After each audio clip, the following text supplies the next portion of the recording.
మాజీ క్రికెటర్ అయిన ఆకాష్ చోప్రా చావా మూవీ చూసిన తర్వాత ఇలా ట్వీట్ చేశాడు. చావా మూవీ ధైర్యం, నిస్వార్థత మరియు విధి భావన యొక్క అద్భుతమైన కథ. మన స్కూల్ సిలబస్ లో ఎందుకు ఛత్రపతి శివాజీ గురించి లేదు, అసలు ఒక్క చోట కూడా మెన్షన్ చేయలేదు. మాత్రం అక్బర్ ఒక గొప్ప ఫైటర్, ఆయనది గొప్ప సామ్రాజ్యం అని చెప్పారు. ఢిల్లీలో ఒక గల్లీకి ఔరంగజేబ్ పేరు అని ఉంది. ఎందుకు, ఎలా, అసలు ఎప్పుడు జరిగిందని చెప్పుకొచ్చారు. గూగుల్లోకి వెళ్లి how many chapters were taught about Mughals in India history books అని సెర్చ్ చేయండి. క్లాస్ నుండి 10th క్లాస్ వరకు 2 లేదా 5 చాప్టర్స్ ఉంటాయి. భారతదేశంలో మొఘల్స్ చరిత్ర 10% మాత్రమే ఉంటుంది. గూగుల్లోకి వెళ్లి Maratha history NCERT books in past అని సెర్చ్ చేయండి. 0 చాప్టర్ ఒక్కటి కూడా లేదు. ఔరంగజేబ్ చేసింది ఏంటి? నాన్ ముస్లిం కి జిజియా ట్యాక్స్ తీసుకుని వచ్చాడు.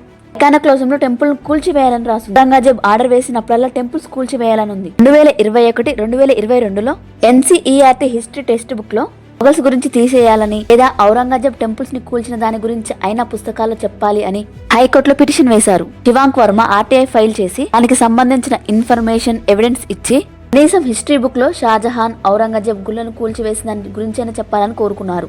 చెప్పండి, మొఘల్ సామ్రాజ్యం గురించి హిస్టరీ బుక్ లో ఉండాలా వద్దా? ఛత్రపతి శివాజీ మహారాజ్ ఇష్టమైతే ఎస్ అని కామెంట్ చేయండి. వీడియోని షేర్ చేయండి.